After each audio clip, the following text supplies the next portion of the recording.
Hey everyone, welcome back. If you're new here, my name is Greg, and today I'm going to discuss 10 things I've learned since having bariatric surgery. So yeah, I had gastric bypass surgery in 2017, and it's been quite a ride, to be honest. And I've learned a lot over those 7 years, and I was talking to someone at work the other day, and she was asking me questions about what to expect, since she is about to go through the process herself. And to be honest, I had to think about it for a while. And so while I was thinking, I figured I would just write things down. And it actually turned into this video. And I know I'm going to forget things because there's so much. So if you have anything that you would like to add, please comment below. And those comments or suggestions can be something that we can discuss in a further video.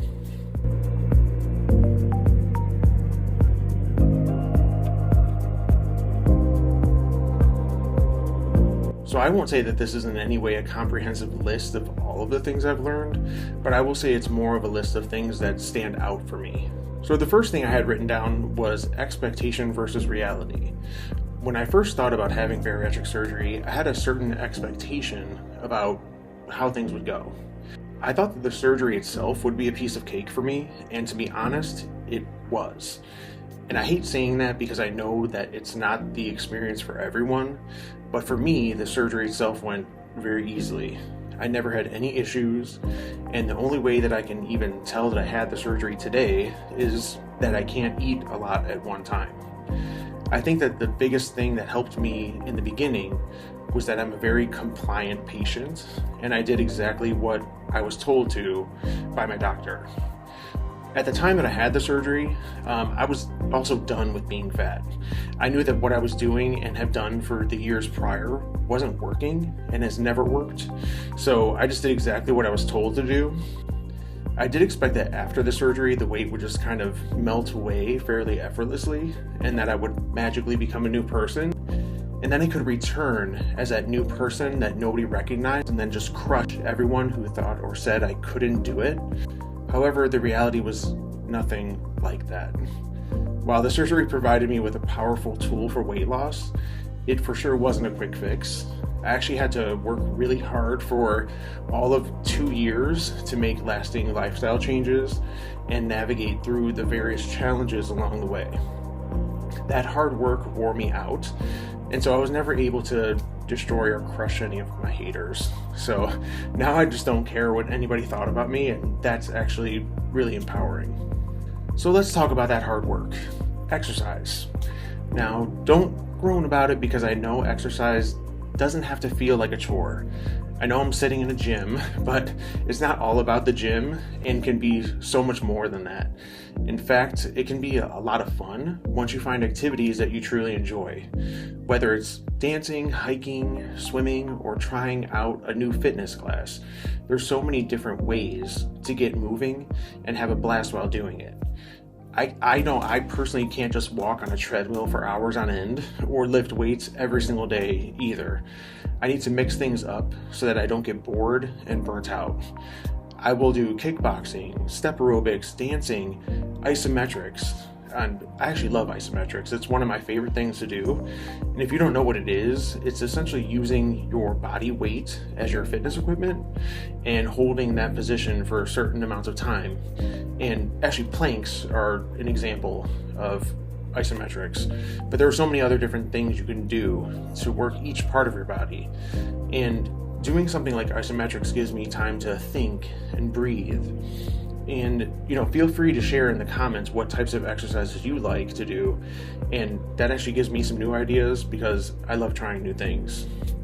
Now I was going to throw this in with exercise, but I have strength training as number 3 because I do consider strength training to be kind of something of its own thing. I used to think that exercise was just about burning calories, but I've come to realize it's so much more than that. Incorporating strength training not only helps you to build muscle and improve your overall health, but it can also boost your confidence and mental well-being. I feel that strength training is also so important after bariatric surgery, not only to help lose weight, but also to avoid muscle loss. I also feel that it's the closest thing we have to a fountain of youth. It helps you to move better, It fills out areas on your body where you may have lost fat volume, and therefore helps with the loose skin. For a lot of us, lifting weights can be very intimidating. And, I was a fat person and I never lifted weights, but you shouldn't feel intimidated by it. Weights should be thought of as tools to help you get towards a goal. If you want to start any type of new physical activity, never be afraid to ask questions. Ask your doctor, ask a trainer, ask a friend. Also never be afraid to ask a question while you're at the gym.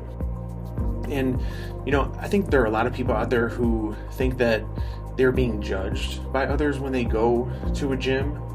And I don't think that can be any further from the truth. People at the gym have no issue showing you how to use a machine or telling you if you're doing something correctly or not. But you have to ask. Most people are extremely friendly people and would be glad to help.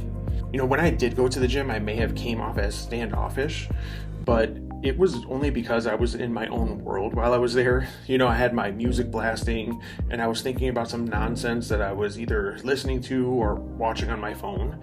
I didn't even look at anyone else and got startled pretty much anytime someone happened to talk to me. Actually, I was on the treadmill and my wedding ring flew off and I had no idea. And the person behind me noticed it and brought it over to me. And yes, my hands actually shrunk to the point where my ring just wouldn't stay on anymore and it just flew off one day. But anyway, I was so zoned out on something that, I almost fell off the treadmill when she tapped me on the shoulder to tell me, and she was a regular that I saw every day for years. And that was the first time we ever said anything to each other. But if she ever needed anything, she knew she could ask me, and I felt the same about her. It doesn't matter your size or fitness level. Gym people are actually good people. Number 4 I have on the list is learning curve. From understanding nutrition to finding the right exercise routine, there's so much that I had to learn along the way, and it wasn't always easy. There were times when I felt overwhelmed, but I've come to realize that it's okay to take one step at a time, and it's always progress, not perfection. And that's what matters most. There's always resources available to help you. Your bariatric team, online groups, social media, and other online communities, such as this, for example. I've gone back and talked with the nutritionist when I was struggling with figuring out how much to eat, when I was trying to lift weights and exercise more. I've talked with a psychiatrist when I was struggling with things that were stressful and needed to figure out a different different coping mechanisms other than food. So there's so many different opportunities to go back and ask questions to that original team that you had, your bariatric team, or even friends, family. There's always somebody there that can help you. So that leads me into the next thing on my list, and that is the learning never ends. 7 years later, and I'm still learning, still growing. Bariatric surgery wasn't an easy fix, and it's just the beginning of a lifelong journey to better health and happiness. There have been plenty of ups and downs along the way, but each experience has helped to shape me into the person that I am today. And I'm not the type of person that wants to remain stagnant.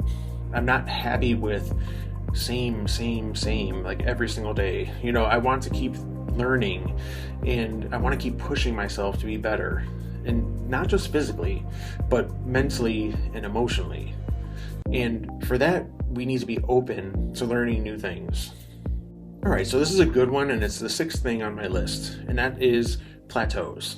So plateaus are inevitable in any weight loss journey, and I've certainly faced my fair share of them, but instead of letting them derail me, I've learned to see them as an opportunity for growth and reflection.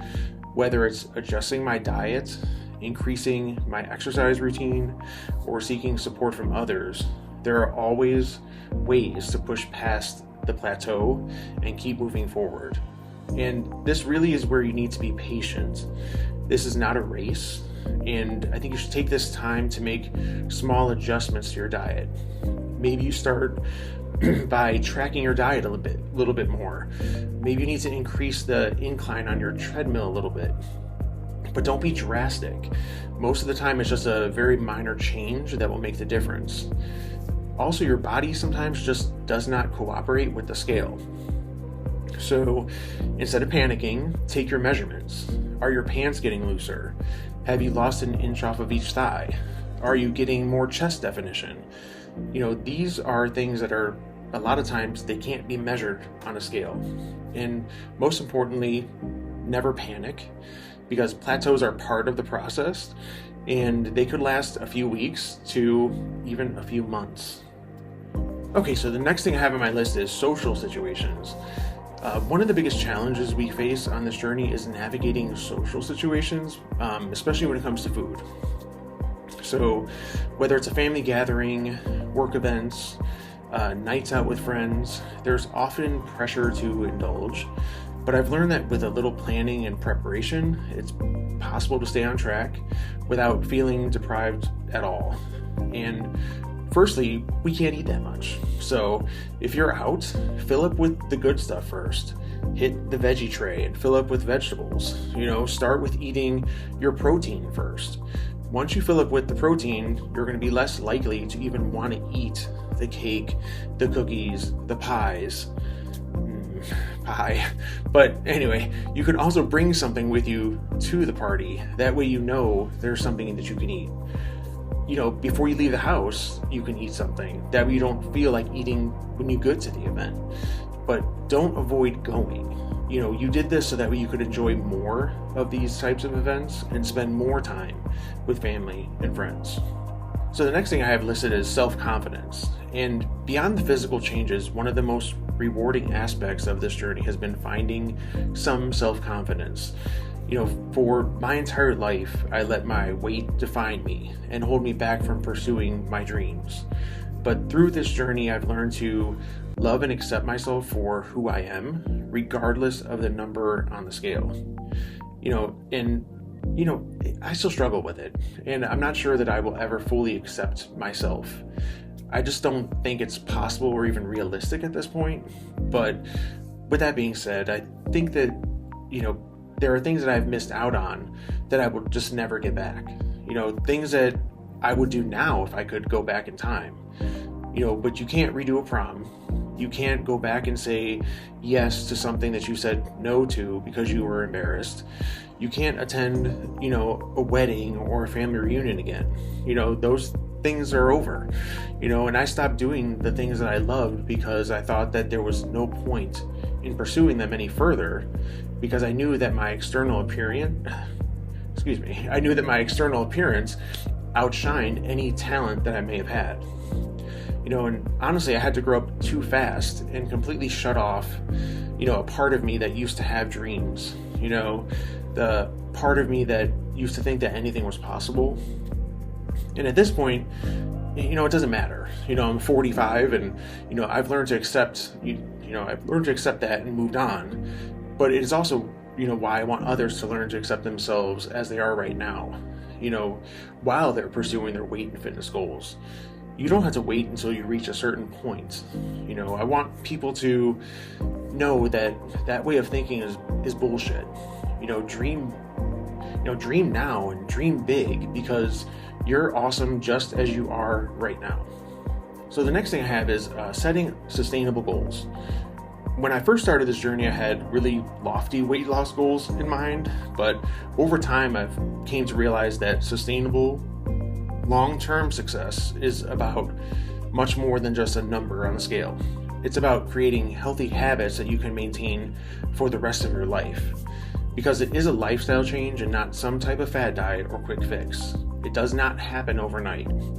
And when I was a kid, I was always on some type of diet that I would put myself on. And my mom would always, say to me, you didn't gain it in a week, you aren't going to lose it in a week, and, she said that because she wanted me to make small changes over time instead of just starving myself, knowing that it was impossible to keep, that type of a diet up.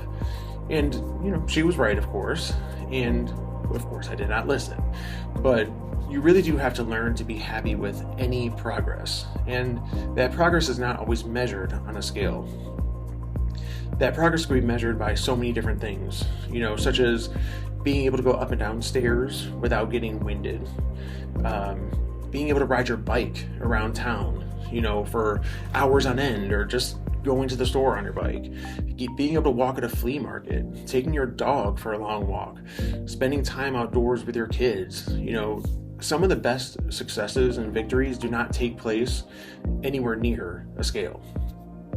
And finally, the 10th thing that I wish I knew before having bariatric surgery is the importance of embracing the journey.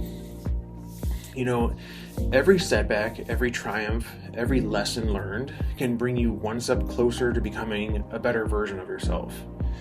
It won't always be easy, but it will be worth it every step of the way. Thank you for joining me today as I reflect on these 10 things I've learned after undergoing bariatric surgery. Whether you're considering surgery in the midst of your journey or supporting a loved one, I hope that you have found what we have discussed today to be valuable. Remember that you're not alone. There's always hope for a brighter and healthier future, and you have the power to rewrite your own story and create the life that you deserve. If you have any questions or would like to share your own experiences, please feel free to leave a comment below. Until next time, take care, stay strong, and thank you for watching.